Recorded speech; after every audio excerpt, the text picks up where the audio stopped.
Welcome to Deepnight Revelation. We will be picking up where we left off last week. So I made a mistake last week. I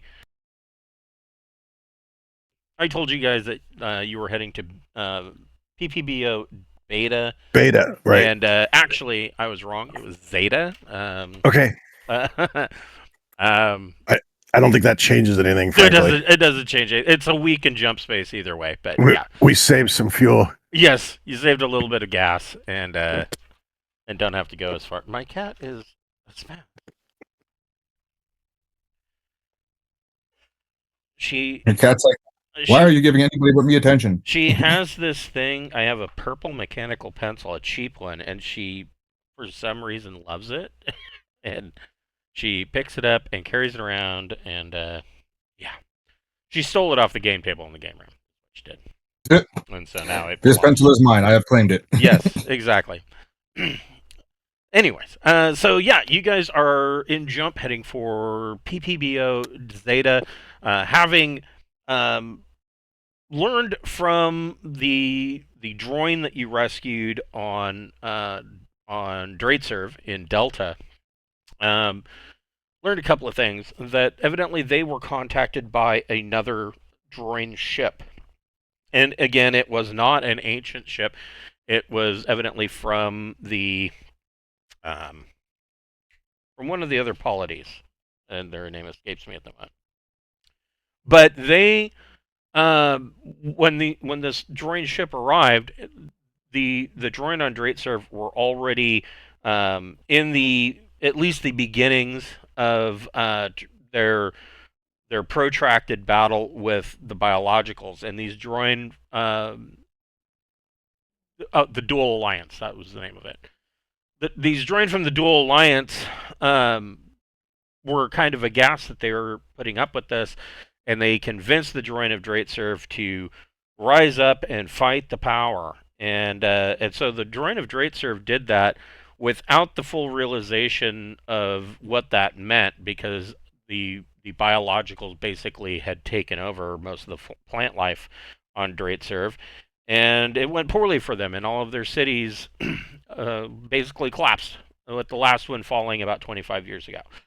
And so these Droyne from the Dual Alliance had some records showing that they had run into a an ancient Droyne structure on a world in Zeta, and but they hadn't really done a whole lot of other research, other than the fact that the world that the structure was on exhibited some signs, or at least the vicinity around the structure exhibited some signs of um, being biological proofed.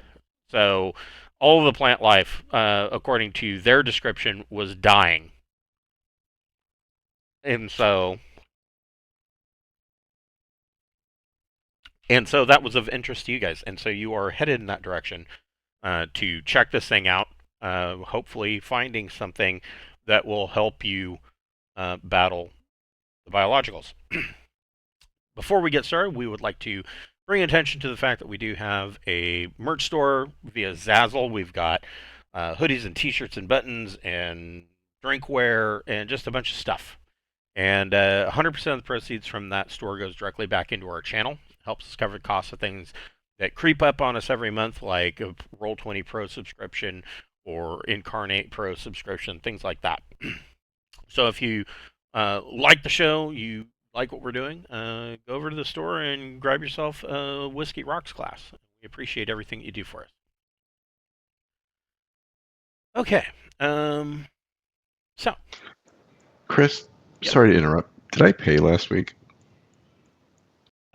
I don't think I. Let me double We could talk about this not during the middle of the fucking game. check. Well, I have it. Pulled up. Ready? No. Oh wait, that was this week. No, you didn't. All right, done. Cool.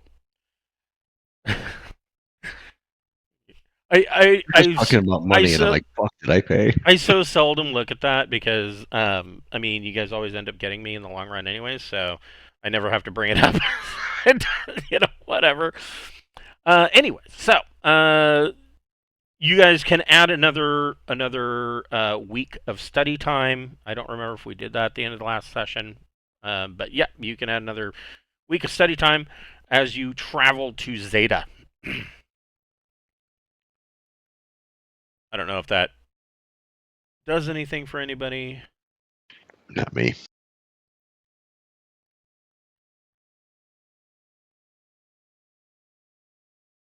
How many periods do I need to go from 1 to 2? 8? So from 1 to 2, it would be 16. So you would need 2 8-hour study periods. All right. And then from 16 to, or from 2 to 3, it would be 24, etc. It starts to become astronomical.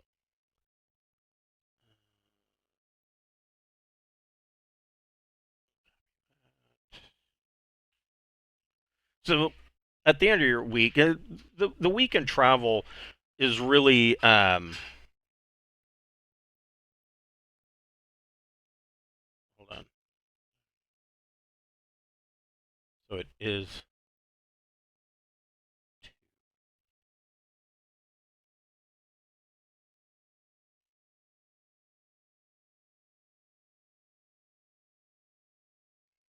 interesting. Actually, they're probably going to go here. Okay. Your weekend travel is rather mundane. Not a whole lot of interesting stuff comes about, but you do get a chance to kind of interact with these new Droyne from Dreightserve a little bit more, and essentially you kind of learn a little bit more about their history. They weren't really on Dreightserve for very long, maybe a couple hundred years, and they were most certainly not of ancient variety of Droyne. They were just archetypical Droyne. Essentially, they had become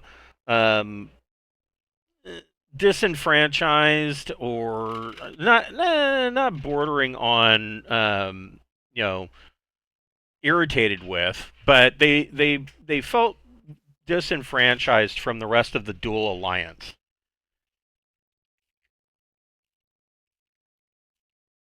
Right, cats are getting all riled up. So they decided that they were going to leave the Dual Alliance and essentially make their way on their own. And they had, of course, like all of the polities, they had some some exploration and colonization efforts that had gone beyond the territories of the Grand Republic and or the Great Republic and the Commonwealth. And so they kind of took those very basic maps and set out in a ship, or a small fleet of ships, and they arrived finally on Dreightserve, which appeared to be a pretty decent world. But if you remember, and they kind of confirm this, if you remember, there were a couple of instances where the biologicals that you were dealing with in your flight from Dreightserve, you noticed that they were a little bit sickly. I mean, not necessarily completely to the point of emaciation, but they weren't up to the normal level that you had seen in the past. And the Droyne kind of confirmed this in their estimation, that the world of Dreightserve wasn't really ideal to the biologicals makeup, and so they didn't land on the world and thrive like they do on some other planets. They essentially just subsisted, and so um, they weren't as powerful as, or possibly not. That I mean, they were obviously powerful enough, but they weren't as bad as they could have been on some of these other worlds. And the Droyne of Draitserv kind of recognized this too. In fact, they even said that they had tried making, the Droyne themselves had tried making colonies on some of these other islands across Draitserv, and their crops failed, and so they had to kind of stick to this one island chain where all of their cities were kind of laid out. And so they kind of give you a little bit of insight that not and you weren't on Draitserv for long enough to really find out what that mix of soil and nutrients is, but you have learned that the biologicals cannot thrive anywhere. They have to have a very particular world in order for them to really take off. And so, coming into Zeta the Zeta system.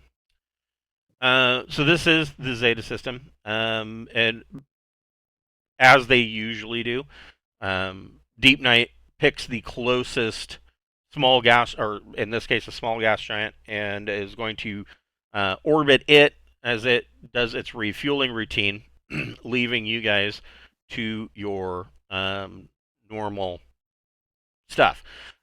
Scans. Whoops. I'm having all sorts of problems today. Yeah. So scans that come in give these details about what we see in the system. There's a lot of planets in this. Most of them are pretty much rockball junk. But Zeta 2 is proving to be interesting. Specifically, it's got a sorry.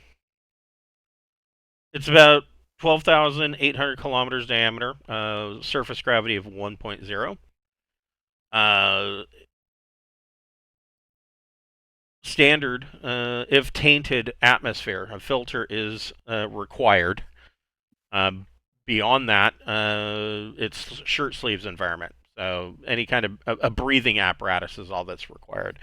And it is about 66 to 75% water, so it's very Earth-like as far as water content and atmosphere, or very similar. Beyond that, everything is zero. You're not picking up any signs of habitation, or you're not picking up any radio signals. Nothing's coming from this planet.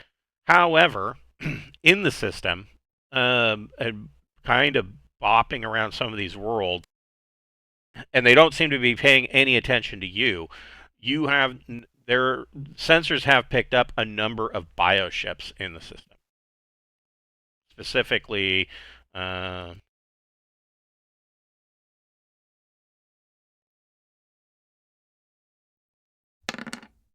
six. There are 6 bioships floating around the system. Good lord, that seems like a lot. Well, I mean, it seems like a lot until you realize the distance between these lines is. I was going to say astronomical, but that's too much of a pun. I don't want to. I don't want to throw that out there. It's vast. Yeah, but there are 6 of these bioships popping around the system.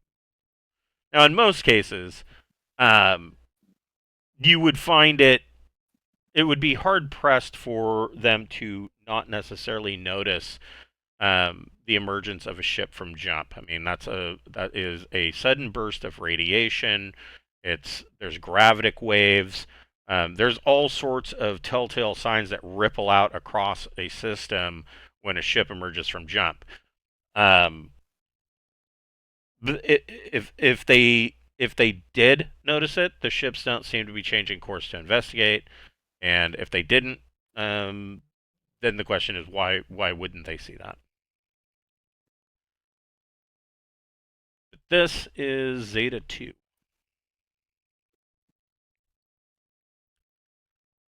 how do you guys want to go about exploring this world? I just kill it all. Blow it all up. Save nothing. Look at nothing. Destroy it all. Just wipe it Scan- out. I don't think he's wrong. Start with scanning it. What? Okay. Wait, I was right.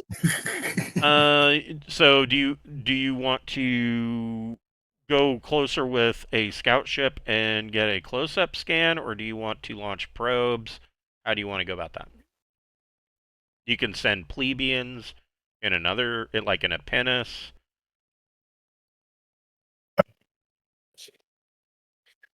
These things have already taken down one of our scout ships, right?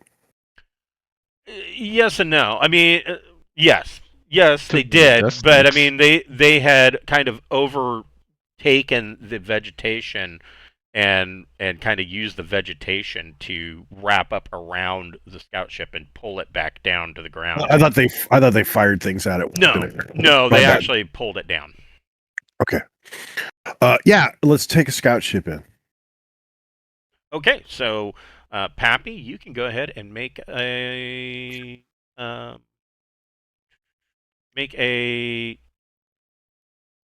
Piloting StarCraft. piloting StarCraft plus Dex check. Yeah, I was like, I feel like I know what you want here. just doing like Oh no. two things at once. Oh no. No, that's exactly. So a 6 is exactly what you needed. It's a routine check, and so yeah. Well, that's weird. Why is that coming up blank?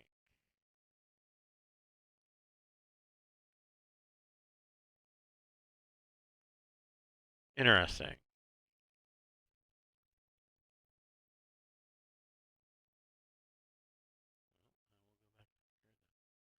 That's fine. We don't necessarily need that. Yeah, Pappy doesn't do any fancy flying. He gets the ship launched from this gas giant to Zeta 3, or I'm sorry, Zeta 2. You're probably. Let's see.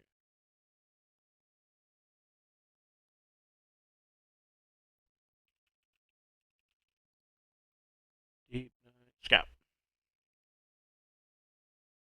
So this thing has thrust 4. You are probably looking at 4 Gs of thrust. You're probably looking at about 3 days worth of travel in your scout ship cramped condition.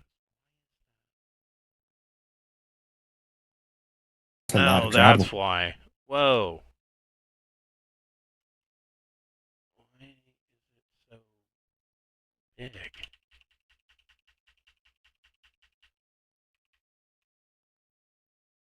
Oh, okay.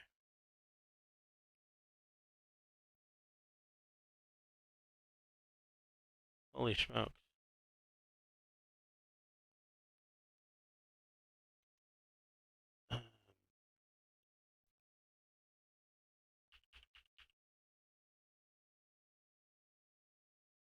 Alright, well, never mind.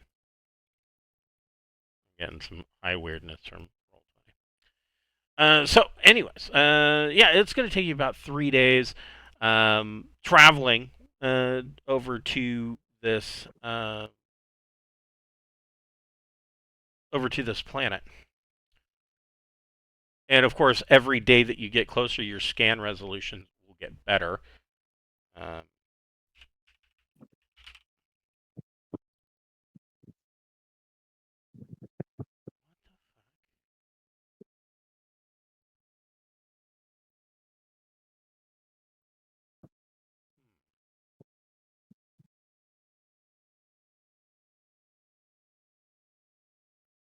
Hold on just a second. I'm going to pause the video. We'll come right back. And we are back. Sorry about that. You guys can all still hear me, right? Yep. Okay. Yep. We had some problems with the Roll20 activity on Discord, and so I had to go through and make a couple of changes and fix it. We are now back to the game. So, you guys are aboard the the new Deepnight Scout. I don't know if you want to rename it to be the Desenex 2 or how you want to go about it, but this is another scout ship. I think you have another 5 of these. Another, not including this one, another 4 of these. So 5 total of these left aboard Deepnight. And so this one, I mean, all of them have been used off and on, but this one has been bopping around, and probably not. None of them were nearly as well used as the Desenex was. And so, Sarda, you can go ahead and make a electronic sensors plus intellect or education check, and you get a +2 for that for the ship sensors.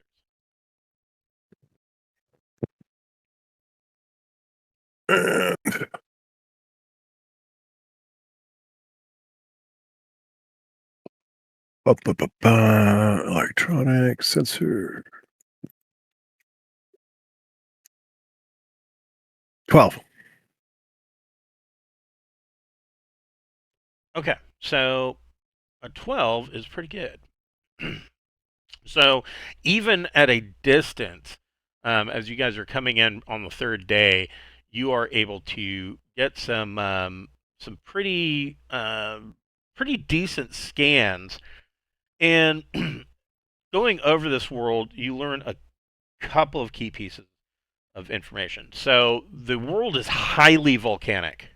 There's a whole bunch of volcanic activity going on here, and that's where the taint in the atmosphere is coming from.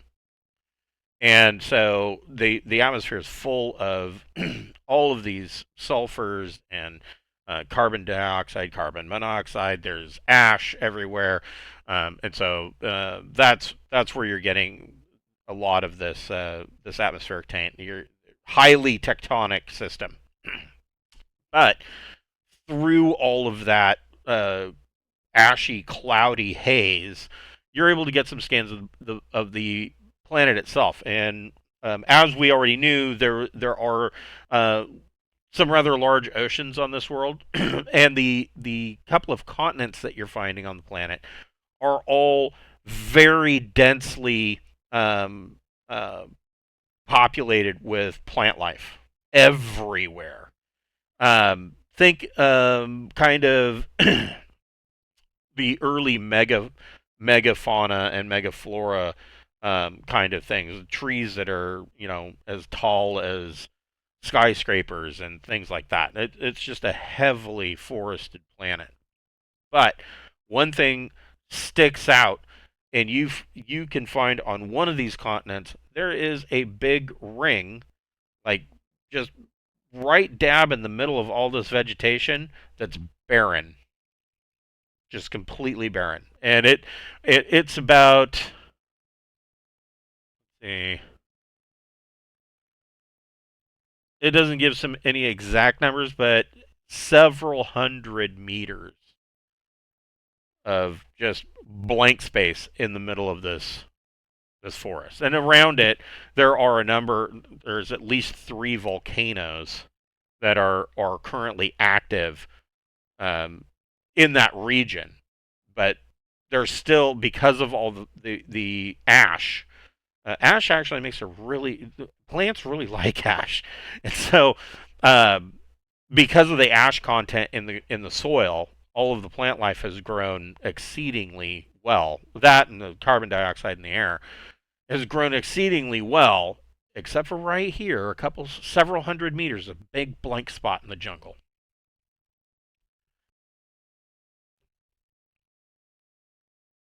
That just smells like a trap. Nothing says trap like something obvious. But it probably has a key, maybe, to something that at least act as an herbicide on these motherfuckers, if not the mold. Possibly. Does the vegetation inside the ring look different from the vegetation outside the ring, or is it like one giant circle, not just like a ring? It is, well, from this distance, as you are getting closer, it just looks like a big blank spot. But as you get closer, along about day 3, so you're starting to you've already flipped the ship around and are doing a braking maneuver, and you're coming into the world. Your scans start to get a little bit more detailed. Um, if you want to get an actual visual picture, you could launch a probe. Let's probe it. Everybody knows that's the best way to get a scan of the brain.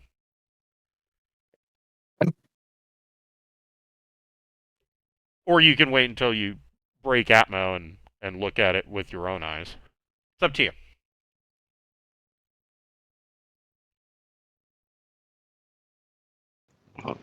Why would we? I say we probe it. Yeah, let's scan it. Would we need sensors for that, or is that remote ops? Or If you're going to launch a probe, go ahead and do a remote ops plus dex check. Dex? Let me switch to Dex. Although I think it's the same. Yeah. I'm not as good with remote ops, but I still have a +3. I rolled poorly. A 9's still going to get it. So your probe, you launch a probe, and it breaks the atmosphere a short while later, because probes travel like missiles. And you get immediately the first thing that you start to pick up is that there is some kind of structure at the middle of this. You can go ahead and make an electronic sensors plus intellect or education check, and you get another +2 to that.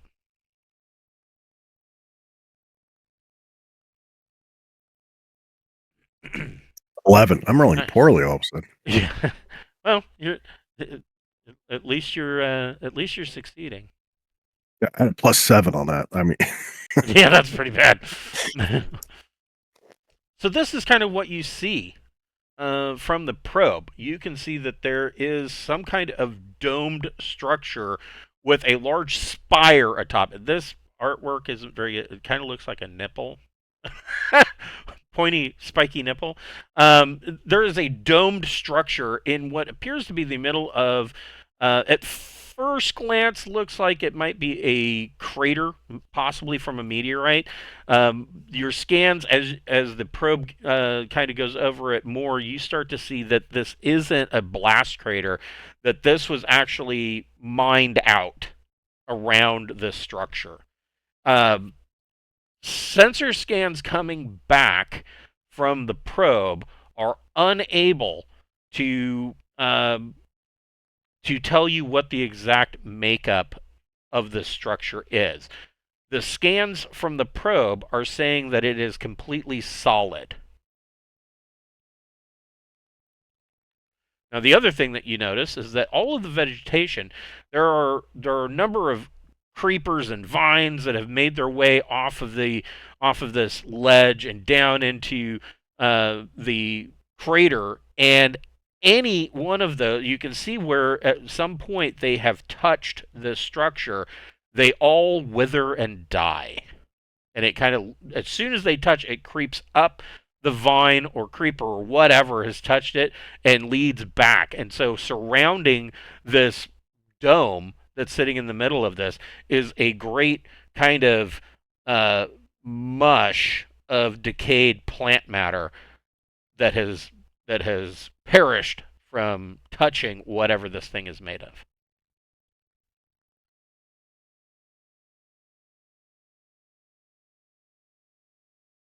definitely want to check that out. Because whatever that is may be helpful to what we need to accomplish. Pappy. For both missions. Right. Yeah. Yes. Pappy, you can go ahead and make another piloting plus dexterity check. I see. How Pappy, how are you doing this? Are you just getting close and flying around it, or how are you doing this? Definitely not going to land, but I will get us close so we can kind of make some observations and stuff before we actually go in. Does the ship have kind of like a hover, or is it got to be like more of a circle? Okay. No, you can. Then I'll get us close into a hover. Okay. All right. Because I see no reason for us to land just yet. Okay. Go ahead and make a piloting plus dex check. And I'm thinking not too close, but like close enough to see well. That's better. Nice. So Pappy kind of brings you into like a slow hover kind of around this thing, turning on some of the external lights. Mel, you can make a recon plus intellect check. Actually, Mel, I will allow you to make a recon plus intellect or education, your choice.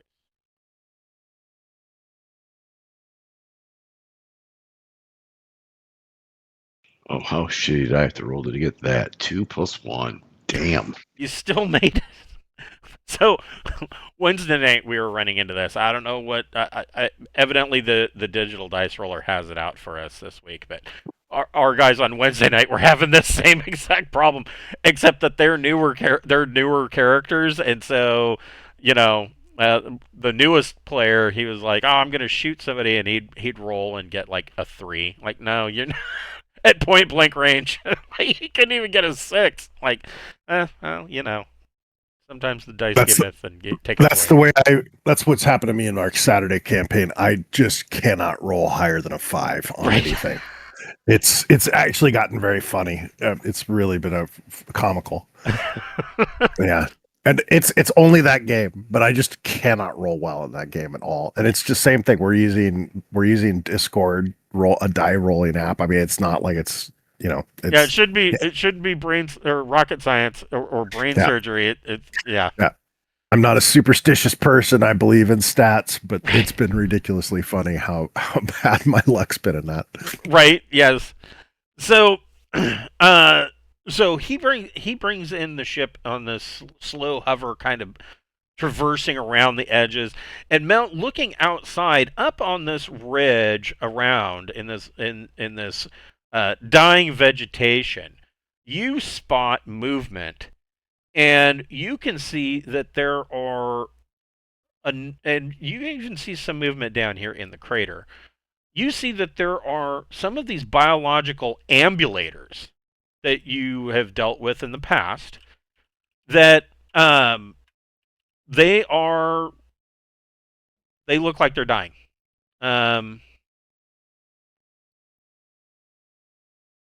Wow, there is just a ton of these. So they look like they're dying. They are they are not the normal kind of golden wood color that you have come to know of the ambulators. They are like a sickly green. Some of them are missing limbs. Some are crawling along, dragging themselves away from this crater. Um, you know, they're barely clinging to life. Well, we got some tangos nearby. Should we light them up? Just we don't care if they're dying. Let's just go ahead and send them on their way. Some is good, more is better. Is it anything in the crater or only the ones that are right around the structure? So it's up to this lip. So the dying vegetation kind of goes all the way up to the edge. Further out, the vegetation, becomes more lively. But you can see that this along the edge of the crater and down inside the crater, all the vegetation is dead or in the process of dying. And in this case, the ambulators themselves are in the process of dying.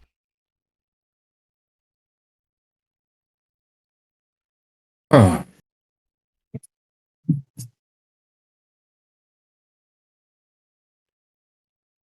Sarda, you can go ahead and make another electronic sensor, plus intellect Sure. or education.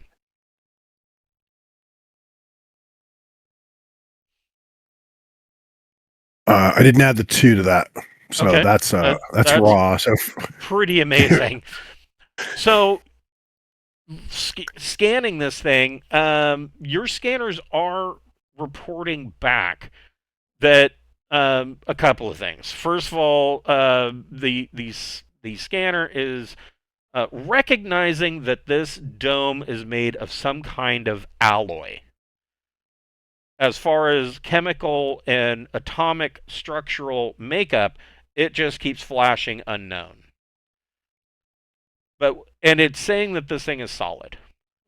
Your densitometer is saying, yep, this is just a solid hunk of strange metal. However, visually, you are noticing that, so at the bottom down here, there appears to be a lip, a ledge around the base of this thing. Strangely, it looks like a walkway. At the top of the spire, the spire kind of goes up and then flanges out into kind of like the Space Needle. There's a big circular thing at the top of the spire. And you can see that there is not that there's a it's not a door or an airlock, but there is in the side of this goldish silverish this metal, you can see almost like an LED has lit up that would match a docking collar for an airlock.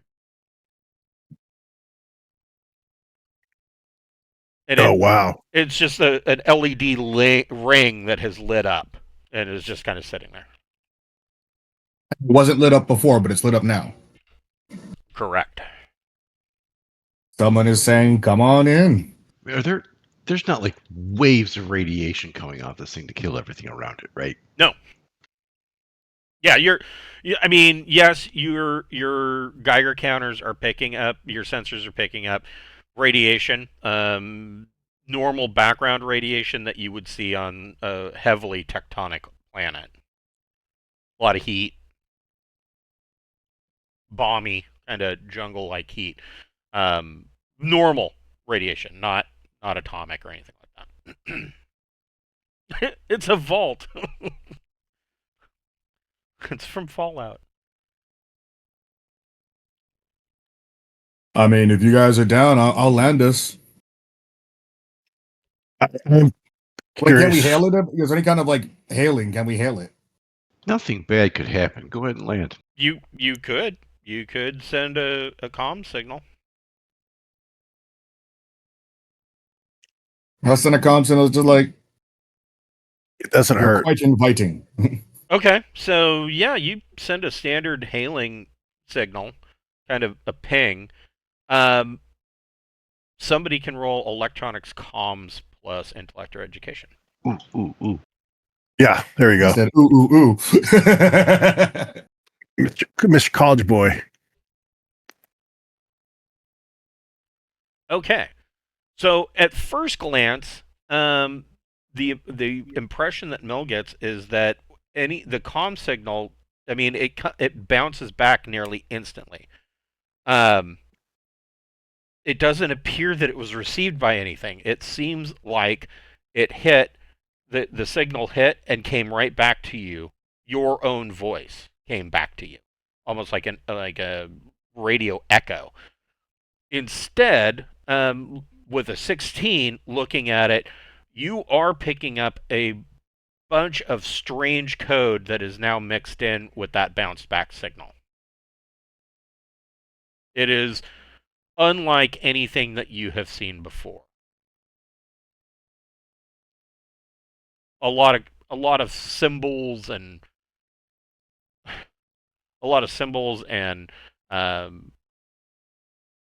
just a string of ASCII characters. It's not something that you would look at and be able to read. All right, so none of the plant ships are coming towards us, right? Correct. So if we've got time, why don't we just go into orbit and then turn our computers loose on this code and see if we can figure it out? There's no rush. Yeah.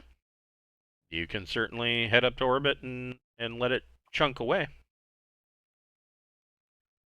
So, I mean, I don't want it to be a code that's saying attempt no landings here. yes, yeah, yeah. So, is that what you guys want to do? I mean, I like the idea of going back to orbit. This thing's not going anywhere. It's clearly everything that comes close to it gets worked. So, like, it's not in any danger.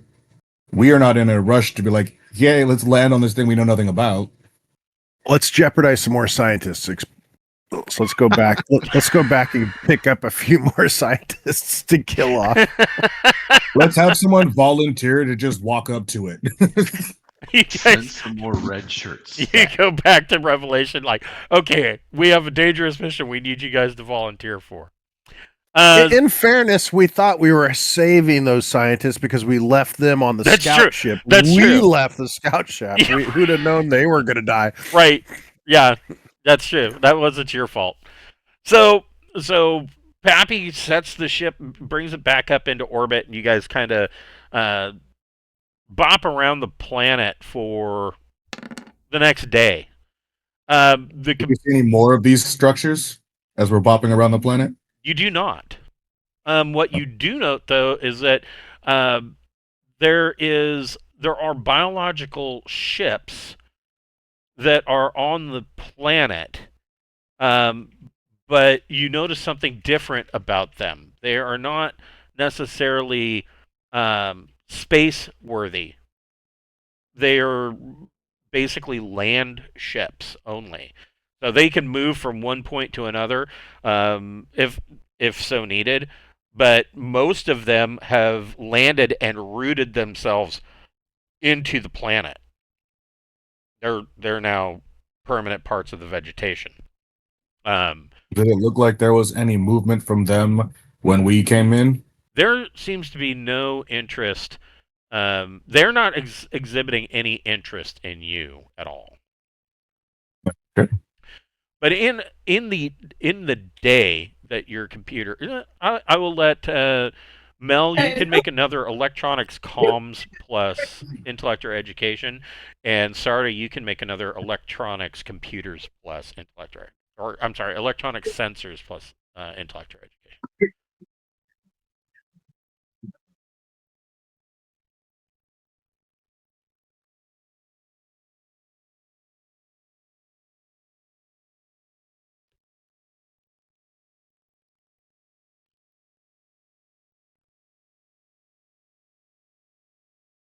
Two 12s. So, so Mel, in the day that you've gone over this, you've picked out some bits and pieces, and you've kind of let the library computer look them over. You are picking out, according to historical archives of the library computer, you are picking out some symbols that have been found at ancient sites in charted space. They do match some of those, not necessarily exactly the same, but they are of the same ilk.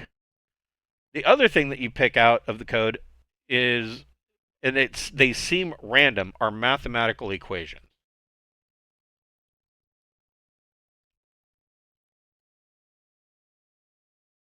Do those equations resolve to anything that might help us crack the code? Not really.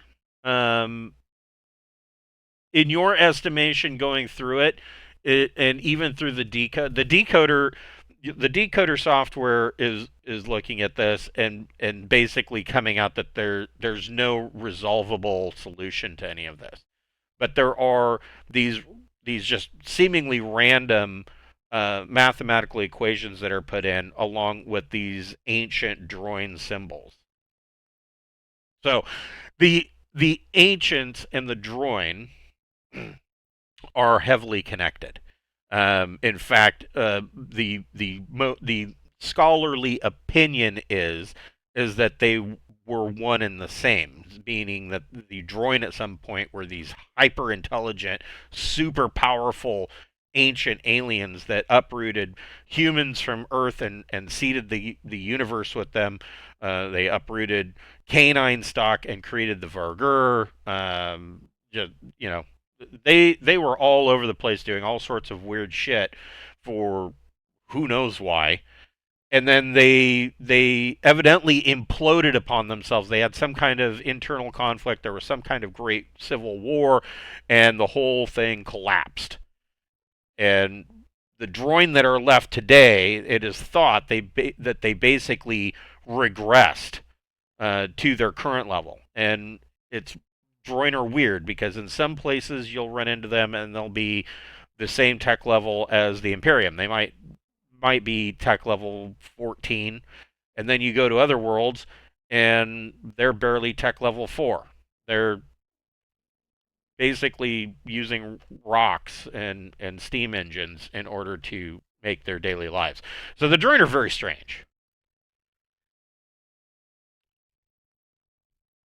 And in every case, the Droyne population on even like on high tech worlds, the Droyne tend to sequester themselves, or there's like a district where only Droyne live, or they're separate from the rest of the population, and that's by their choice.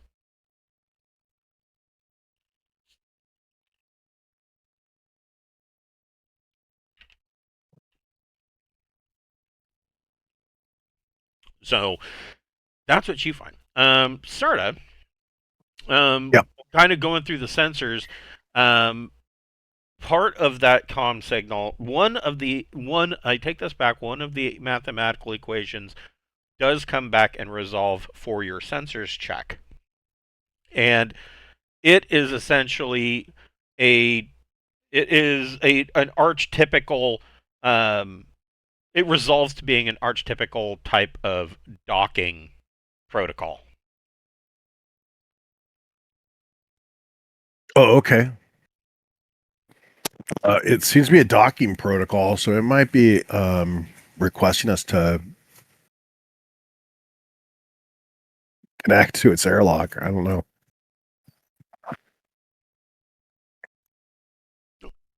Your sensors are still telling you that this thing's completely solid.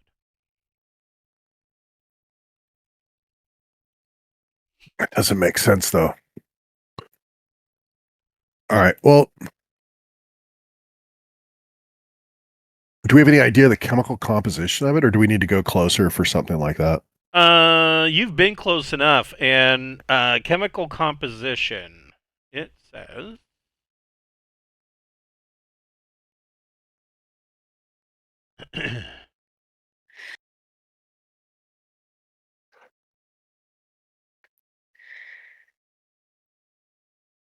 It says unknown. All right, that's pretty cool. We're definitely going to want to get the scientists involved here. Send down more scientists. We have more of those, right? All right, it's an unknown chemical. Yeah, it's an unknown. I mean, it's an alloy. Unknown chemical composition. Yeah, I mean, yeah, we need to get some scrapings. We need to get some people down here, figure out what's going on. We also need to know if it kills all living creatures or just the plant matter.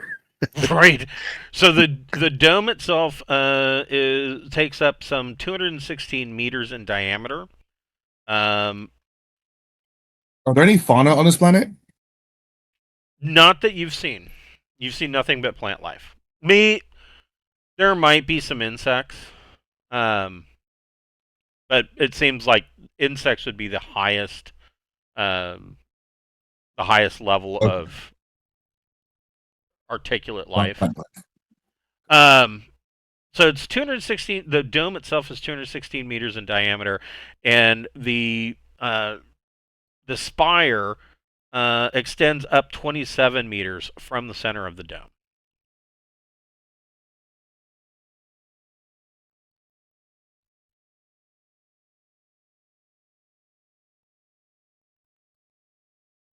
I guess I'm flying back down once we find some people that want to come with us. Did you want to go back and get more scientists, or are you? Yeah. No, I think we do. Okay. I don't think there's a back, or you want to have them send another ship out and meet us. That's 3 days. That's true. Well, that could be. That's true. Having them send a ship down. Yeah, they can send a pinnace. Yeah, just basically explain what we found. Send up some what set up all the readings, everything we've got so far, and just say, hey, you guys figure out who the best people are to come poke at this thing, and let's try to figure out what we can learn. There's a chance this will help us. Sure.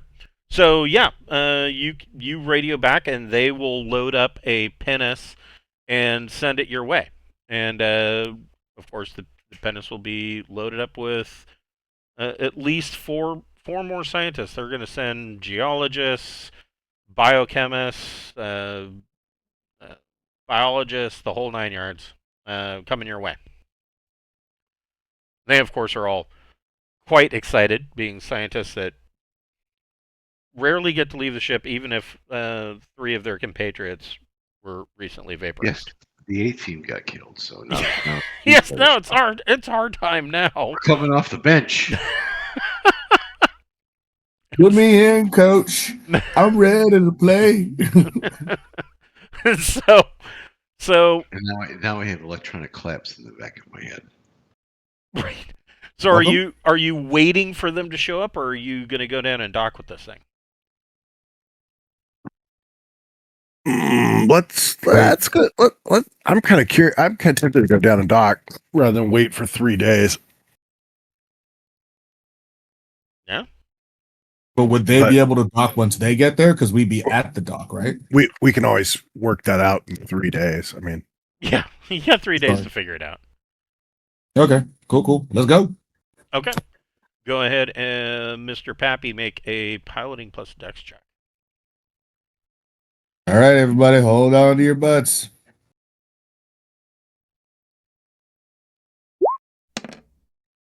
Okay. So Pappy brings it down, and again, as you get close to this spire, that ring of light, blue light, kind of shows up on the wall of the top of the spire, and you pull up to it and extend your docking collar, and it latches on, and you get the ship's computer reports that you have a hard seal. You are connected.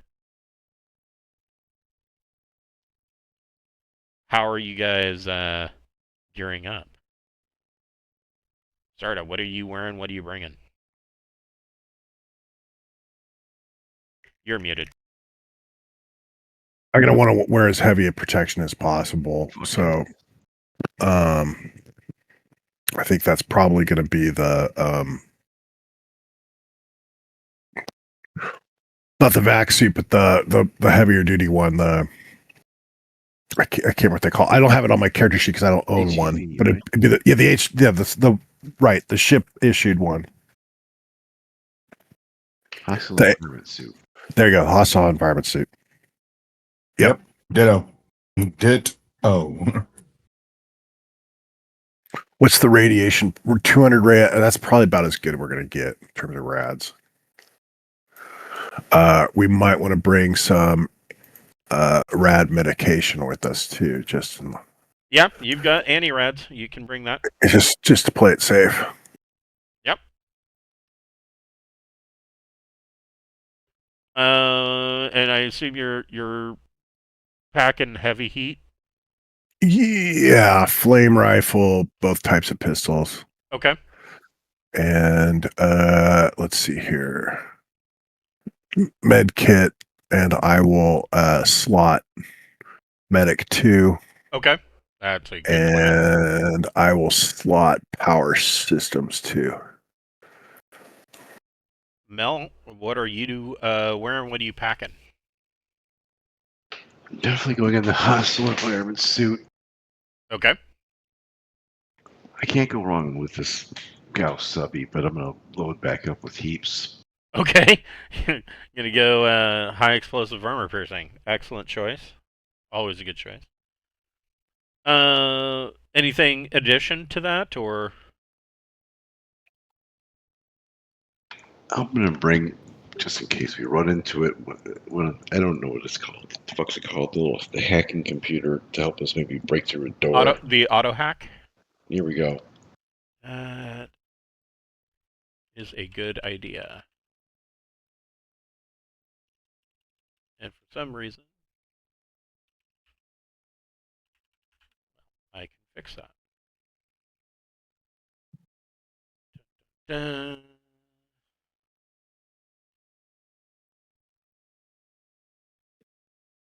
Those that don't know, the auto hack, I want to say, is in the field catalog, which is normally used for mercenaries, but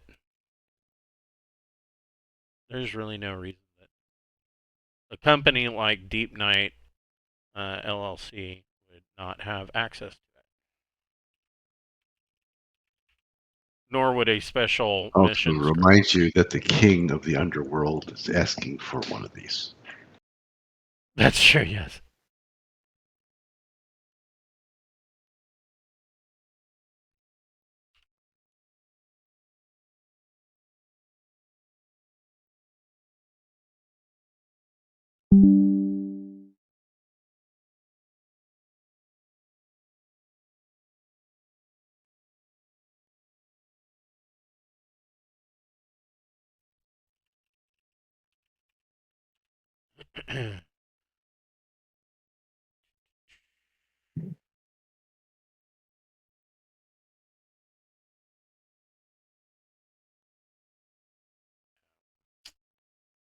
Stupid roll 20.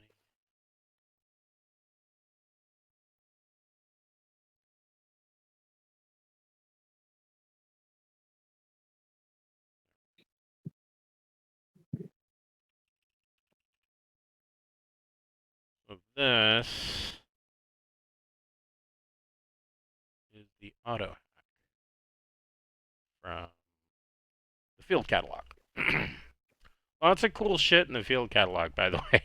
Like, you can go in and modify guns or make new guns or pretty much entirely design new weapons. Some cool ships in there, too. So this is the auto hack. Essentially, it brute forces its way.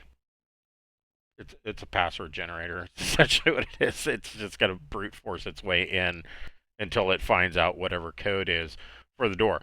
There are some assumptions that can be made with that, though, assuming that it's connecting to something that shares, I guess, its form of language, which should all be mathematical. But there could be some learning curve for it, depending on what you're using it on. So yeah.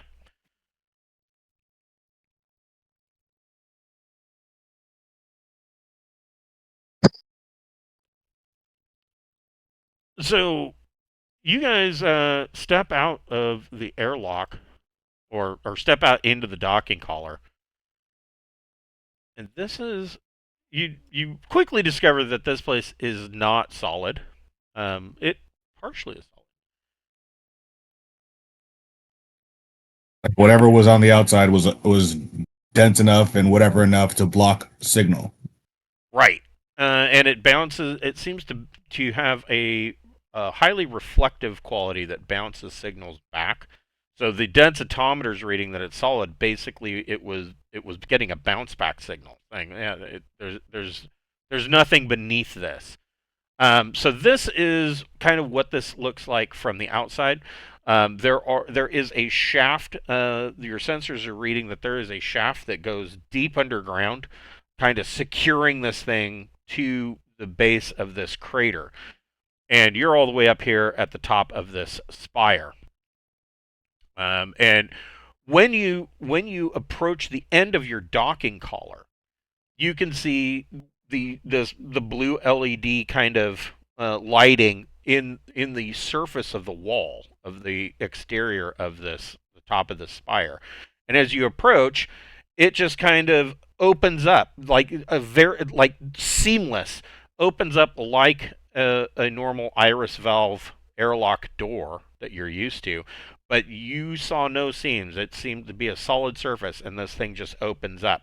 And as you step inside, there is you hear the hissing sound of a spray, and you are sprayed with this. It's not wet. It is like a dry, super fine powder.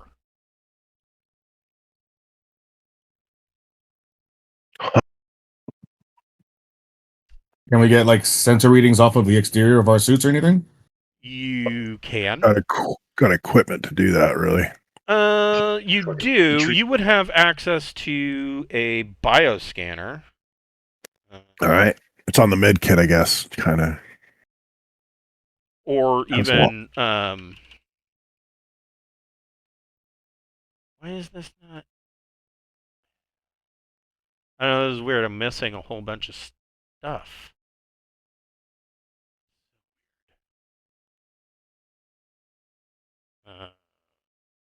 Here.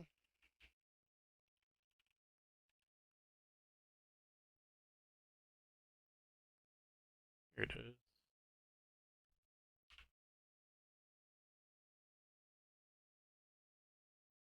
Just add it again.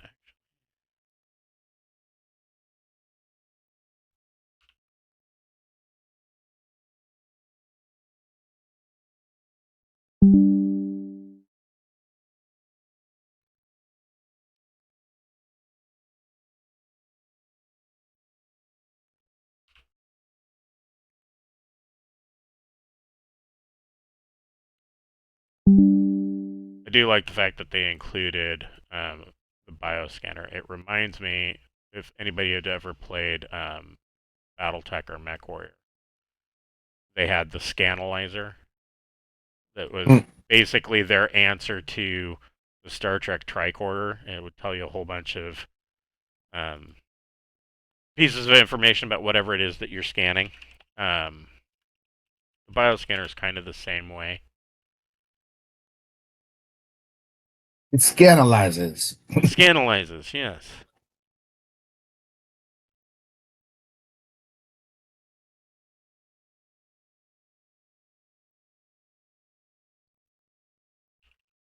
It's funny because I was saying that and then I almost typed it.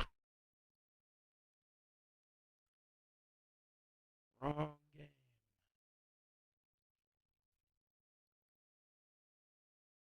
This is a bioscanner.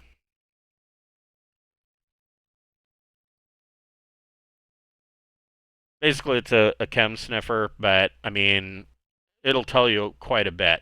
So whoever, I mean, of course, you guys would probably have access to this. I would guess you would probably each have one on your HEV bat utility belt. It's kind of part of the med kit too. Right. And also, we're specifically coming down here to see if there's something to kill this shit. That right. So I would think that you would probably each have one of these. So whoever wants to make the electronic sensors plus intellect or education can do so. Sure. And this, it doesn't give you any. Well, it's technical 15.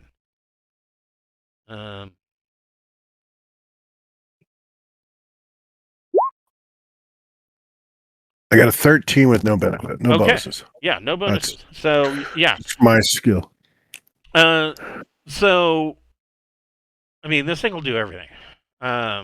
Detect poisons, bacteria, analyze organic matter, search for signs of life, and classify unfamiliar organisms. So it is your catch-all tricorder. So you scan this stuff that's being sprayed out, this fine powder, and it is super fine powder. Like, it makes talcum powder look like boulders. And the makeup that's coming back to the bioscanner is that it is whatever the stuff that is being sprayed on you is the same makeup of unknown alloy that the rest of the dome is constructed of.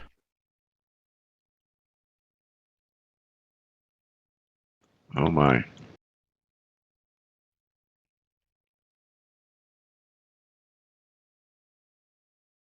So in the center of this dome, or in the center of the spire, rather, you can.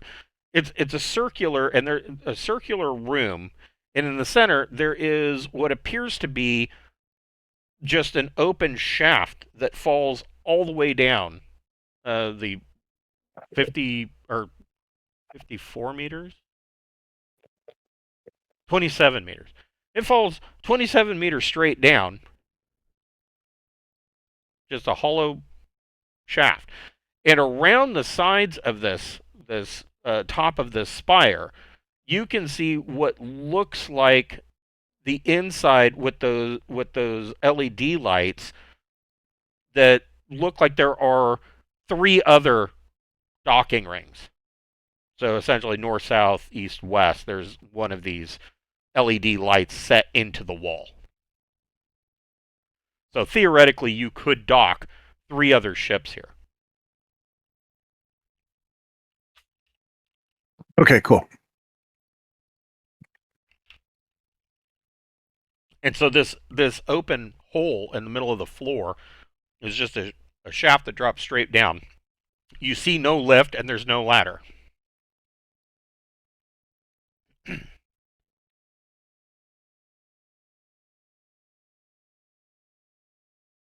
I didn't bring a couple hundred feet of rope to rappel down. True. Probably not. You probably forgot to bring your there's an instant rope that you can use. It's basically silly string in like a caulk gun canister that when you pull it, it attaches to something and then just generates rope. Probably didn't bring one of those. There's a D&D magic item that does that. It's made out of troll intestine. Yes, yes. It just keeps creating more rope.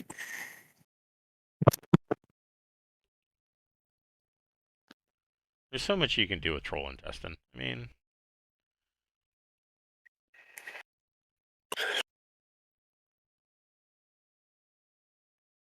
how do you guys want to approach this?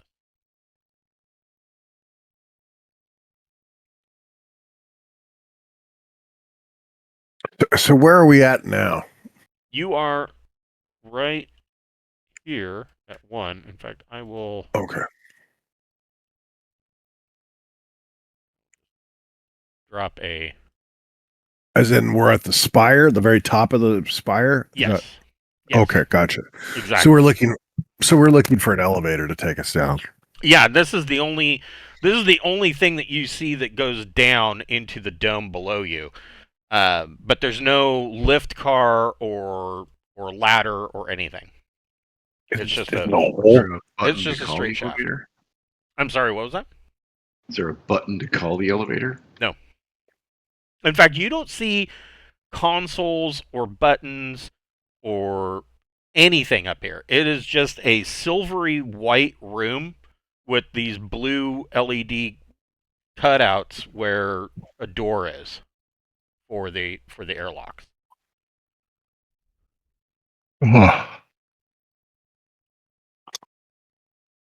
I know you're telling me to just step off and it'll magically fucking lift me down because it's so super high tech. But as soon as I do it, I'm going to plummet hundreds of meters to my death. Oh, come on. You guys are paranoid. Would I do that to you? Especially when I'm seeing there's gravitic lifts in this thing elsewhere. So. Not our fault. That last planet didn't turn out so well. That's true. That's true.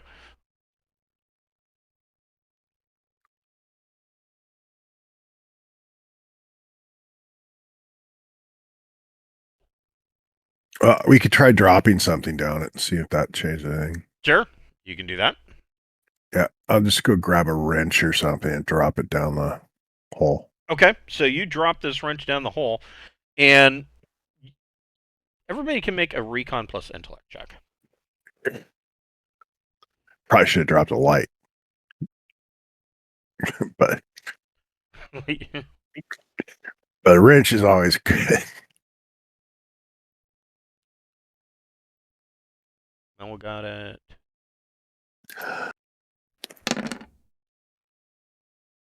Happy and Sarda do not notice it.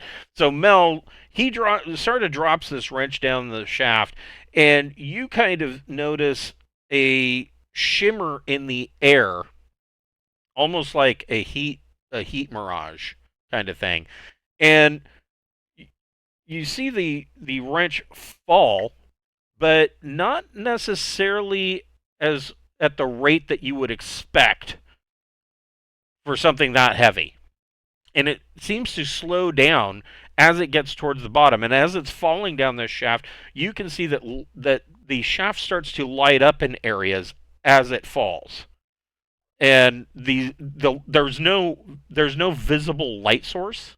It just seems to emanate from the walls.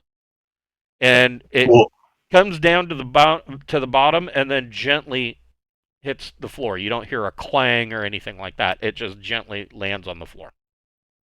That's cool and all, but I don't know how we're gonna get out. So let's pack enough food for 3 days. Yes. Food. To pack enough food and water for 3 days. We may need them to all lift the us Twinkies. Yeah. We may need the scientists to rescue us if we all go down. Oh, that's gonna go over well. Better bring 6 days worth of Twinkies. Yeah. And then let's just jump, right? Okay, so you guys load up on MREs and step. Mostly getting water, right? I mean, water's the bigger issue. Water for 3 is days. Yeah, water is a pretty large issue. So stepping into this shaft, same thing. It's a gentle fall, and you seem to slow all the way down as these lights are lighting up periodically as you go down this shaft. And as you reach the bottom, you come to a gentle stop, and it just places you on the bottom. And you are staring out into this open dome in here, and you can see that off of this dome, there are a number of chambers that are they're all open. There's like just an oval kind of hole that leads to these chambers. And they're all kind of sequestered, almost like, well, it's like going into a cubicle office. There are sections that are sequestered off for what looks like maybe 2 to 4 individuals to work in, and it goes all the way around this chamber. Over on this east side, you see that there is another one of these oval kind of blue LED light up on the wall, like there's supposed to be a door there.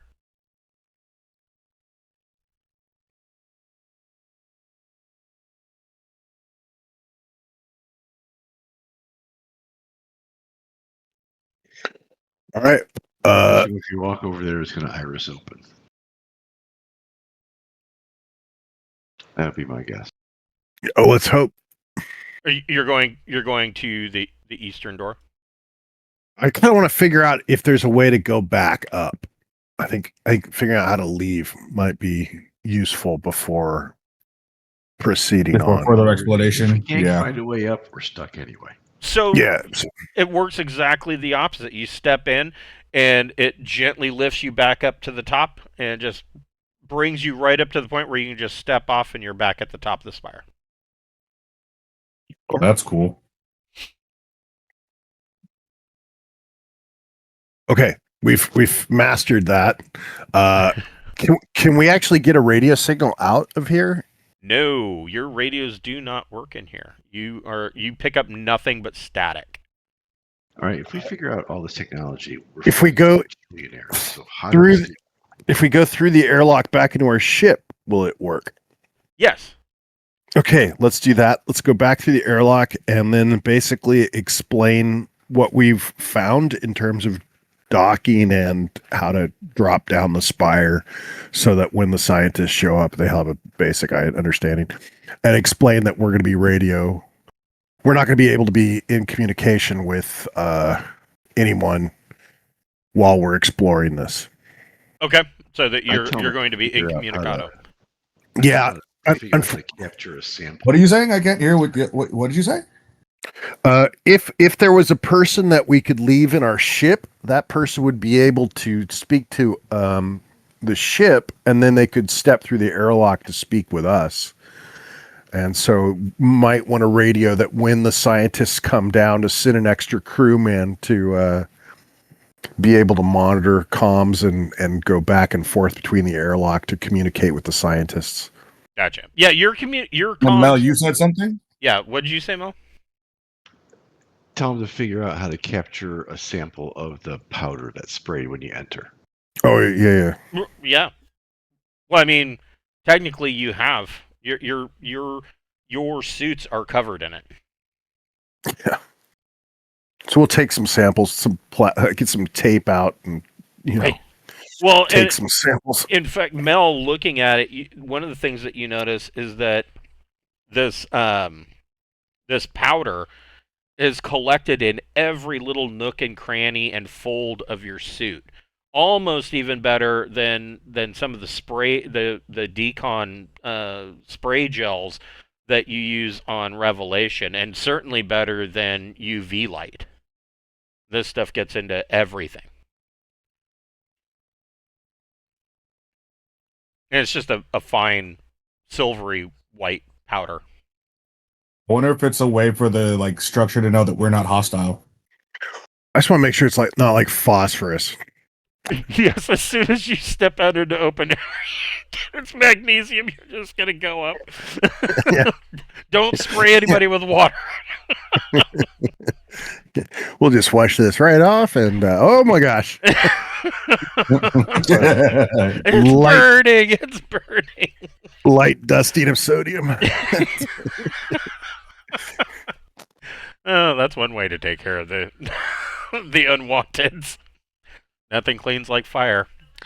So, check. Are you? So yeah, you radio back, and while you're inside, your comms work with each other, so long as you are on the same level. So, like when Sarda goes to the top, if somebody wanted to radio him, they would have to kind of poke their head into the lift in order to get a radio signal.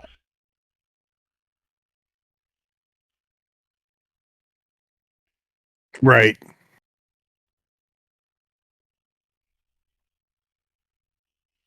Yeah. So basically, let them know, because we didn't really bring enough people to really do that ourselves, but make sure that they will. And then let's go back to exploring. Okay. Where are you going from in here? All right, so we're on the ground. There's just a whole bunch of little doors around us. Yes. And of course, this one main door. Do any of the do these doors actually look different? Like, does that door look different than any of the others, or do they all just look identical? These are all open. They're just oval openings in the wall. Okay. And this one is closed. It's got the telltale blue light showing that there's a door there. Well, if these other ones are all open, let's just start by poking our heads in them all that are open rather than opening a new door. Let me... I was worried that we were facing like 12 identical doors and going, okay, we have no idea which to pick. This way we'll know. I mean, if you guys decide to split the party, we'll know who's going where. Only 3 of us, so splitting is a horrible idea. Yeah. I'm going to say that's the best plan. I'm not fully on board with that. Let's just stick our head in this room and take a look at what we got going on. We have 3 fucking days. We can take all the time we want to systematically explore this place. That's true. I agree. Well, we're here for 3 days unless shit goes bad. True. So these are chamber. Yeah. Yes, these are chamber. We're assuming there's nothing moving. We're not hearing anything weird from any of these. No, but you do. This is the first time that you are seeing that there is some kind of, I guess you could say, furniture. Okay. You're seeing it. It looks like the late '60s through up to the early '80s. That molded plastic kind of furniture, and it all seems like these chairs kind of cause people to kind of lean back, and the there is a desk or a console of some type. No actual images, no monitor or lights or keyboard or anything. And these chairs are just kind of there's room in this particular chamber. There's room for 4 of these, and it's just everything is this silvery white color. The chairs match the walls. What could be a console or desk matches the walls. It's all just this silverish white. But you're not seeing that there's any kind of controls or anything. All right. Mel, where are you going?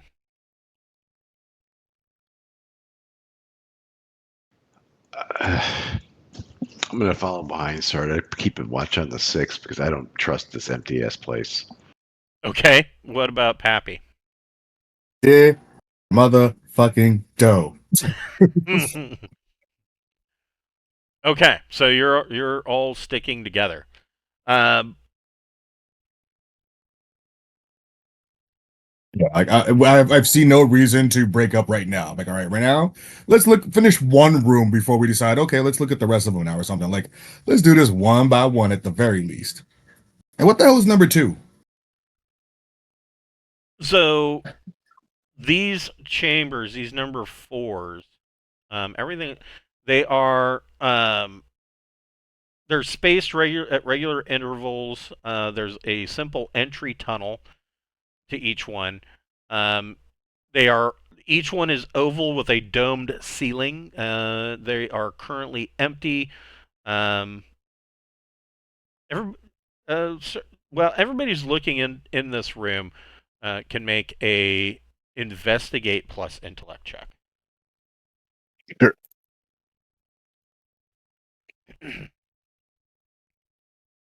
Investigate. Mel got it.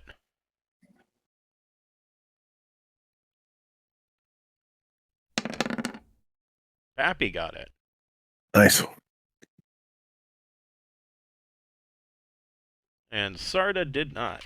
So Mel and Pappy, you kind of look these chairs and these molded desks or consoles or whatever they are over, and you find that there appears to be, when you're looking over one of these chairs, a small, probably about 1-inch diameter light circle lights up, and it looks like there are attachment points for equipment on some of these furnishings. And Pappy, you find that there is in this particular chamber, there appears to be some kind of waste removal system. These could be living quarters. Oh, all right. I guess that makes sense. Based on furniture sizes and everything else, can we get any impressions of the types of? Does it seem like Droynes probably did use this? Yeah, they definitely look Okay. like they would fit the Droyne features. Okay. Fairly uncomfortable for humans. Yeah. All right. So that's sort of 4, right? And so are all the 4s the same as we kind of start moving around the room, checking them all out? Yeah, they're all the same, with the exception of this one. So it has a grav lift. There is another one of these grav lifts that goes down to another level. Okay. And did we figure out what 2 was? No, I don't think so. I think that's a door that's the only door that was closed. Correct. Does our little Scanify thingy open it up? Based on what we saw from the outside, was there a door on the outside at that level? You didn't see one. But as you approach this one, again, it opens up like a iris valve that's completely seamless. Okay. And you can see that there is a long tunnel that leads to what looks like dead end. It looks like it ends at another wall. All right. Why don't I go inside? This is likely a airlock. Yeah, when you step in, there's no spray of the dust, but as you get close to the other end, the lights up, and then it opens again, just kind of Does it spreads close the open. door behind me? Does it It close the does. door behind me? Yes, it Okay. does. When the door behind me closes, I'll try to radio to see if Pappy and Mel can pick up through that door. They cannot. Okay. All right. That's cool. Okay. So then I get sprayed in the face, everything else. No, and you then- don't get sprayed. The Oh. the opposite end opens up, and it steps outside to this ring around the base, and you can make a recon plus intellect check. All right. Weird that they don't spray it this route. Oh, I guess it's because I'm exiting. If I Or was you could have coming, already been sprayed once, and it's like we need to spray you again. well, they We may have not. no idea how smart the structure is. They may not care. They may not need to spray. I got a 5. Don't need to spray people that are leaving. So with your 5, the kind of stepping out onto this ledge, and you can see this dome goes way up over your, Yeah. kind of curves. And you can see the spire. I'm not going to step out. I'm not going to step out of the door because I'm You- worried I can't get back in. You notice, like, now that you're closer, you can see just beyond the edge. You're not stepping out, but you can see beyond the edge that all of this plant life around the base of this dome, it's just built up into this rotting sludge. And Oh, okay. and you can see that there is a creeping vine that has grown down the edge of the crater and has reached all the way over to the dome. And where it has touched the dome, it just instantly starts to rot away, and that rot starts going back up the vine. Wow. Okay. Yeah, I'll turn around and head back in. Okay, when you turn around, the door behind you closes. You do get sprayed this time, Yeah, that and then makes the sense. inner door opens up. Okay. Yep. Airlock sprays me with the stuff when you come back. The inner airlock was enough to stop radio signals. I couldn't reach you guys the moment it closed. So We noticed. it's pretty solid. Well, you may not have. I just went quiet. No, I just gotta say that sarcastically, like, yeah. Mid Tried that on conversation, our just end, starts too. going. Let's head to the next level. Okay. I assume everybody's down for another gravitic lift. It's an incredible amount of wasted space in this building. Yeah. So this dark blue section around the ring, that is all apparently solid, and as you descend to the next level, it's kind of the same way. So your densitometer may not have been giving incorrect data. It could not get through this outer layer. So this gravitic lift comes down. Sarda, you find another lift over at this point that descends to yet another level. In here, there's an open space plan kind of set up, and these pods, there are these pods that are set up in duals with an opening on either end that kind of go into individual kind of workspaces. In the center here, you see, and you've seen this before, so, well, at least Sarda and possibly Pappy have. When you were on early on in your journeys, when you found the Droyne scientist that stayed behind and allowed himself to be infected, this is a raised dais with, and on atop it is what appears to be one of these strangely curved layback style drone chairs, and there are a number of these silvery white slates that are up around it, in front of it, kind of like what you would expect for computer monitors.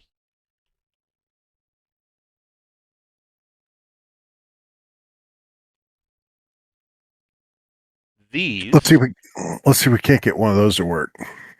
these are more in line with these, except these are single pods as opposed to a dual.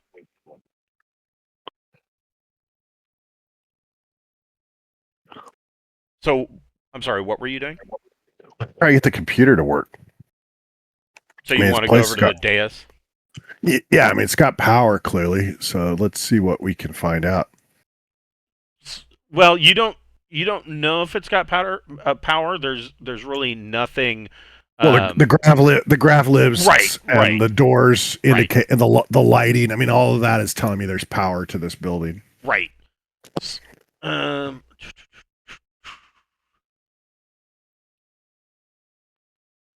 So coming over to this dais, as soon as you get close to it and start to kind of step up towards this chair, those slates all come alive with they're not like monitors. They are 3D projections. There are holographic images that come up, and some of them appear to be showing, like for instance, they show the level above you that you just came from, and more of like a with some obvious technical readout in the ancients' language, of course. But seeing it, I mean, this makes sense to you. You know what it's you know what it's displaying. You may not be able to read it, but you know what it's doing. And you can see a number of these examples, and it's showing levels below you, and even showing a level beneath the ground. So the shafts that anchor this thing, or this entire dome, into the surface of the planet go way underground. And it appears that there are a number of these anchor points, but there is one central gravitic shaft that goes all the way down into the base. And other 3D holographic screens pop up that are just, they look like they're crunching data. It's just a constant stream of these Droyne symbols and mathematical equations.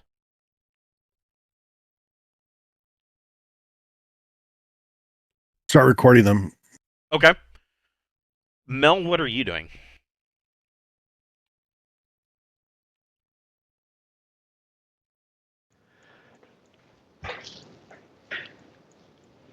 I want to figure. I mean,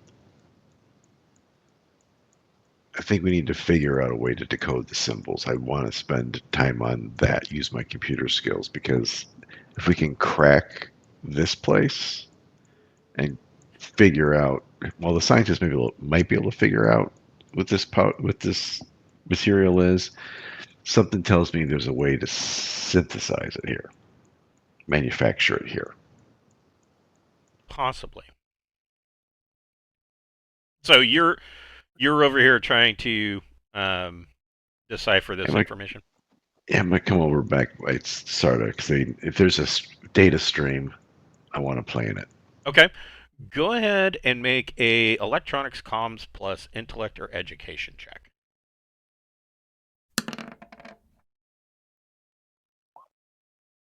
So you're kind of copying this data down. And you're actually making some headway here. But it's going to take you roughly 6 hours of going through this to determine exactly what it is that you've got, and possibly decode at least some of it. Right off the top, though, you are able to decode a few of the Droyne symbols, and they seem to pop up frequently in all of this code. And the Droyne symbols are referring to a patriarchal figure. Most would denote that as grandfather.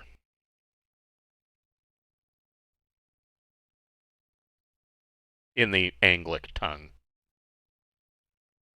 In the verbate. I have no idea what that reference is. Do you guys recall anything from that? Probably not. I don't know.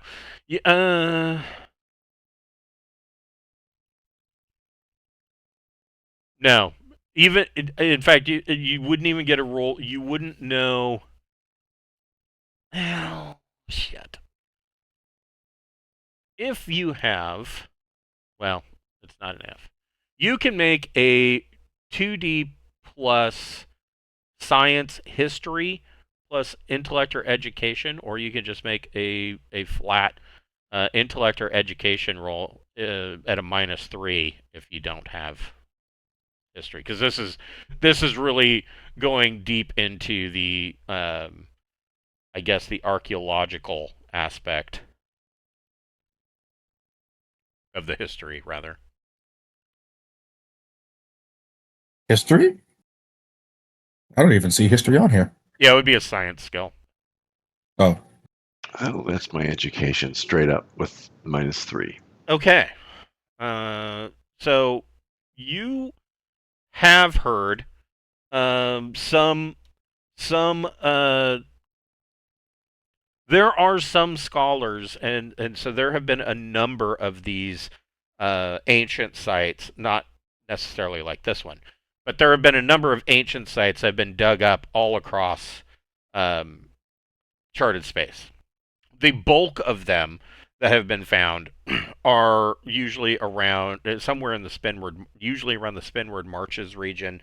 There's a big one on the planet Wollston, and a lot of these sites, they are immediately, as soon as they're found, they are immediately put under a classified classification. There has been a couple of rumors that have come out that from some of these sites, there has been technology that has been found, and it is way far advanced compared to anything the Third Imperium has.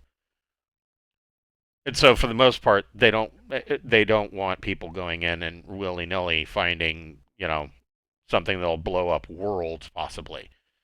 The other reason, of course, is that the archaeologists don't want, the typical peasant walking all over their archaeological dig. Most of the items that have been found do not function, or they either don't function, or nobody knows what they are, or how to make them function. There are particular controls that are found at some of these archaeological sites, and they are designed specifically for the Droyne biology, in that they have a thumb and 2 fingers. In fact, that features a lot in some of the controls, or in many of the controls. But the term grandfather has been likened to whoever the primary, and the archaeologists are not sure if it was a deity or possibly the leader of whoever gave the orders to the ancients. There are some that think that grandfather may have been a godlike figure that they followed, and there are others that believe that perhaps he was a leader type figure of the ancients, Droyne, at that time. One thing that the scientists that you have that you've heard about are all kind of in agreement with is that not all of the Droyne were on the same level as the ancients. They were not all the same tech level. They believe that the ancients kind of ruled over the Droyne that we know, that became what we know today, and that they were kind of the worker class or the peons for the ancients. But they don't believe that the Droyne were created by the ancients, which the ancients are known to do. They took, like for instance, 300,000 years ago, the ancients came to Earth and took canine samples and then bred that DNA to not to uplift the dogs, but to modify it and create the Vargur. So, um, the ancients were known for not only creating entire new species and seeding the galaxy for some reason with humans, they quite possibly could have had the power to actually move stars and to move a solar system from one part of the galaxy to another. They were all powerful, and they believed that grandfather was either a godlike figure or possibly the leader, but in either case he had godlike powers. That's what the common theory is that you've heard through your education circles. Okay. All right. So information wants to be free. So I'm not about to lock this place down if it's useful. Let's keep. I really want to figure out how to fucking make this metal. I mean, if we can try scraping it, right? I mean, that's what you'd typically do. That'd be the first thing you'd try, is take something metal and try scraping it. And I'm sure nothing's going to come off. Probably going to need diamond. I'm sure we're going to get samples. I mean, the powder is a really sort of, we're guessing is a powdered metal. But if this metal wipes out the biologicals, I'm willing to bet you if we go back to the ship and we introduce it to our little samples of the Deepnight entity, it'll fucking kill it too. I'm betting we need to figure out how to fucking manufacture this shit. Very, very possible. Pappy, where are you going? What are you doing? I follow. I stay, I follow. I do not. Oh yeah, no, there will be no. I don't have the science, electronics, and all that stuff. That's not something I have. I have the shooty, watchy skills right now. So, standing where you're at, Pappy, you can see that. So these dual pods, you can see that there's a central door that kind of leads in and through, and then these dual pods seem to have an opening on opposite ends for each individual pod. That's about the most that you can see. Like, I might like poke my head into a pod and look around a little bit, but I ain't going much further than that.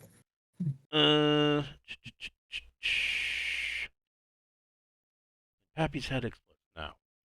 Other than like, are these sevens? Like, what do I see looking into this one? Because this looks like different from these. So by itself. Yeah, these are individual pods. Find it.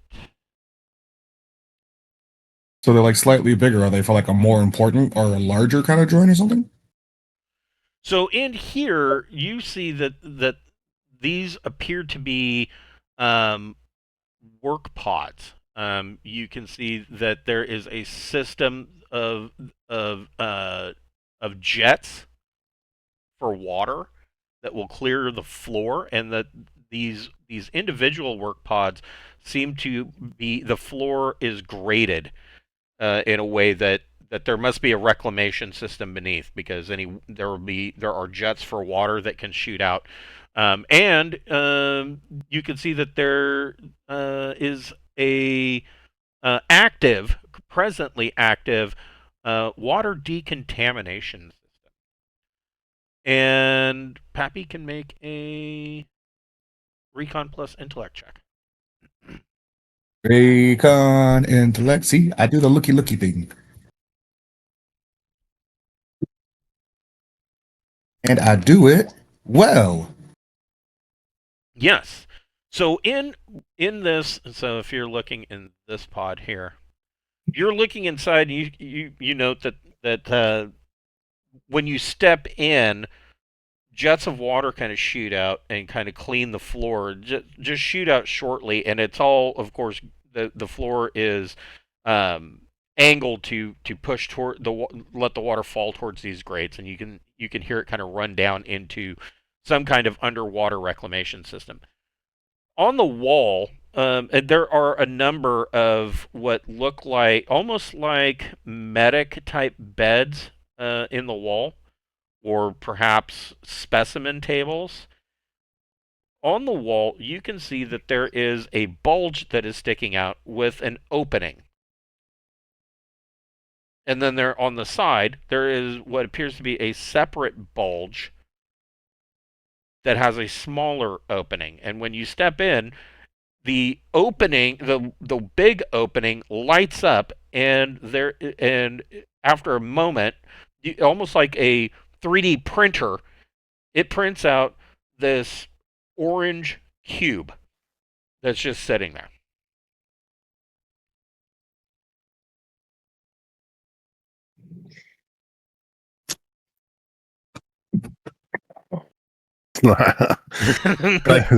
Got me a little nervous here. I look back at it, but I'm like, do I take it? I look at Mel. I'm like, hey, you're the college guy. Who do you think it is? I'm picturing this thing being fucking sentient and just wiping us the fuck out. But I mean, this thing seems to be it okay climbs with up us your being arm here. and turns into venom. I'm gonna go with a tech level 1 solution. Poke it with a stick. well, I won't use a stick. We have forceps of some kind to kind of. Yeah, it's kind of spongy and a little bit sticky, almost like partially melted marshmallow. Oh, dinner's served. I would like to scan it with my bio thingy. Yeah, go ahead and make a electronic sensors plus intellect or education check. Droynish flan. Yes.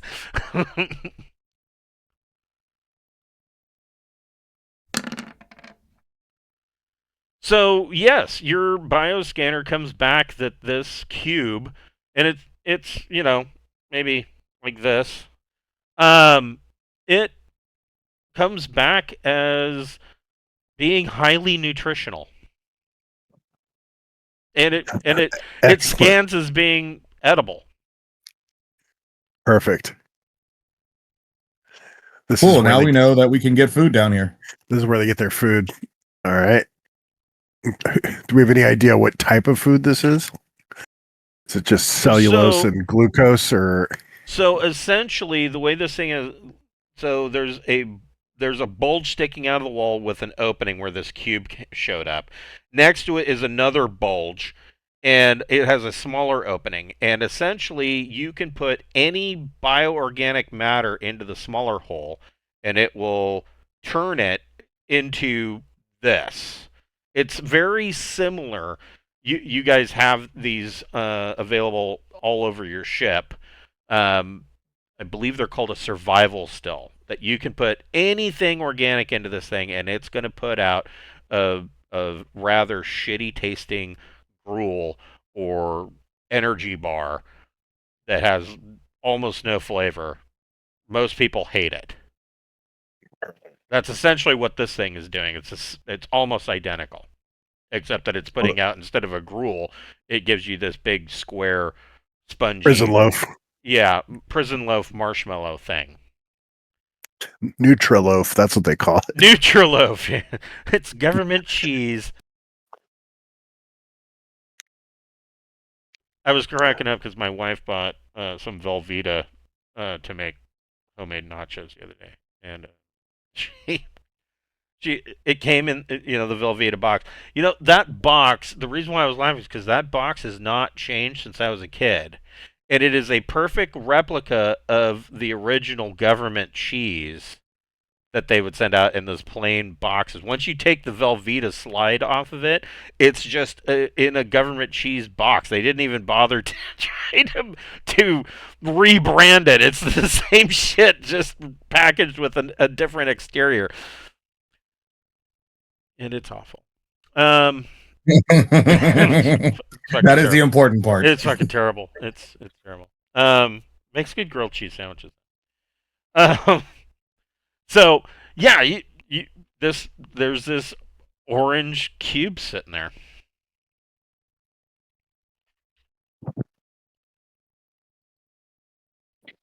Well, let's explore other areas.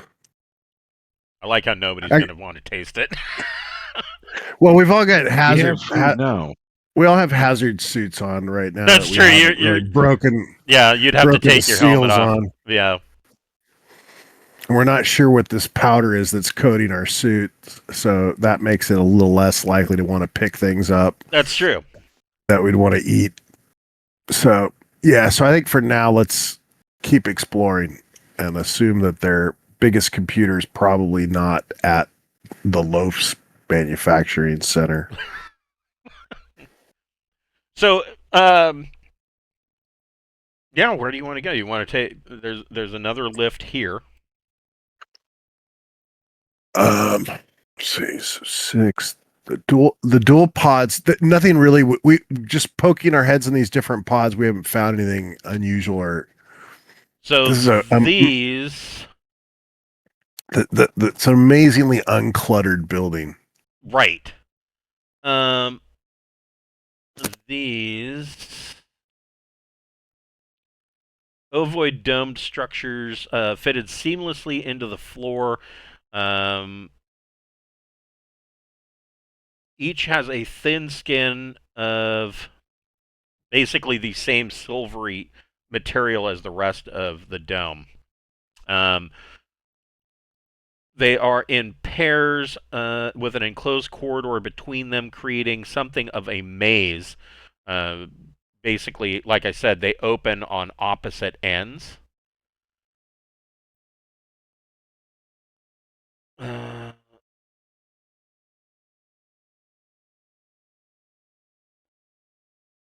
Some of them are completely empty. Others have what appear to be benches and tables that are constructed as part of the floor. So it just kind of comes up out of the floor and there's a chair or there's a bench or a table. Similar to the other stuff. You don't find any, aside from the water jets, and even those, you don't find any machinery. But they are all perfectly clean.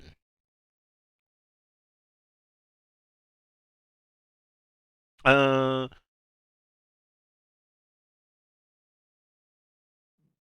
wants you can make another electronic sensors plus intellect or education check.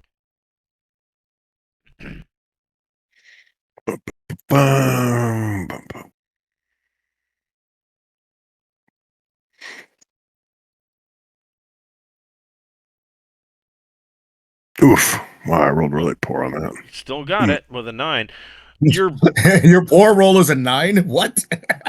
Plus 5 on electronic sensors. It's what I'm really good at. That and jump space. Yes.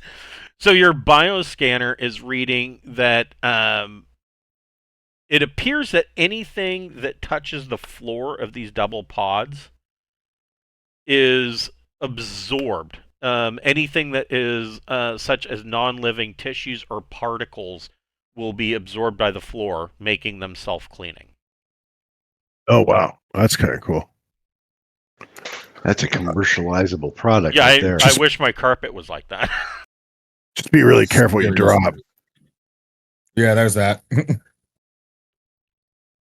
Is it a chemical reaction or is it a how does it seem to work? If we drop something it is some kind of chemical reaction with the coating of the floor in this room. Okay. And it's reading that it is similar to what the entire dome is made out of, but altered slightly. And it's just reading as It's very It's reading very similar as to a more advanced version of, for instance, the self-patching hulls that your ships have. So like you don't have to worry about micrometeors and shit like that because your ship gets hit with that crap all the time. If there's a hole that is created and it's hopefully small enough that it will self-seal. You don't have to worry about like a gunshot in most ships that are what tech level 10 or higher. If it pierces the hull, a 9 millimeter round going or a 4 millimeter Gauss round that goes through a ship's hull, should it penetrate, is going to be self sealed inside of 6 seconds. It'll seal itself back up. This is very similar to that, kind of just designed in order to keep the areas clean. The impression that you get is that all of these the duels and the singles are work pods, but you don't know what kind of work went on in here. They seem very sterile, almost like a laboratory, but then the rest of this building kind of seems sterile anyways. Right. Yeah, I mean, there's just nothing that we haven't found a bunch of junk and tools or anything. I mean, it's really kind of crazy. All right, yeah, I mean, after we get done poking around, let's head to the mag lift, I guess, and okay, head down to the next Mel, cylinder. are you staying here to work on decoding this stuff, or are you heading down? I'm gonna keep working on the decoding. Okay. So, Pappy. And I'll go with yeah. Yeah, and the first thing I want to do is confirm we can communicate with him from one level to the next. No. And if we can't, okay, then we'll go back up. Okay.